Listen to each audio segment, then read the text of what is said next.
дали тоа значи дека од ова што го зборувате, јас како граѓанин и гледач дома би заклучил дека новиот градоначалник мора да има одлични односи со владата, бидејќи ќе имаме проблем. Некој така ги постави работите. Некој така и ја води кампањата.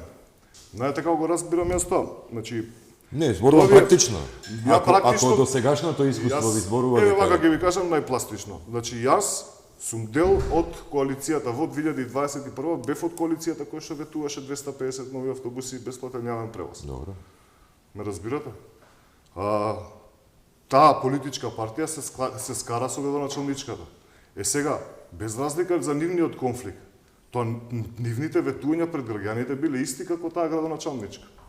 Зашто они не ја спроведува политиката и понудата која што ја добија довербата од граѓаните? Јас, например, продолжив до самиот крај на мандатот. И јас во времето на моето членување во Советот имав конфликт со градоначалничката, но тоа мене не ме спречи јас да бидам конзистентен во поддршката дека ние треба да набавиме нови автобуси. Добро, не бев против откако се скарав дека треба да набавиме нови камиони за подигање на сметот. Јас само сакав практично да ја поедноставам. Го посочивте примерот со Никола Груевски, односно тоа време кога владата субвенционирала, и она што логично ми паѓа на памет како прашање е дали сметате дека вие доколку утре станете градоначалник на Скопје, владата биде субвенционирала. Не е проблемот за градот Скопје, проблемот е владата и тој што ја води владата, зошто не ги поддржува оние општини и владата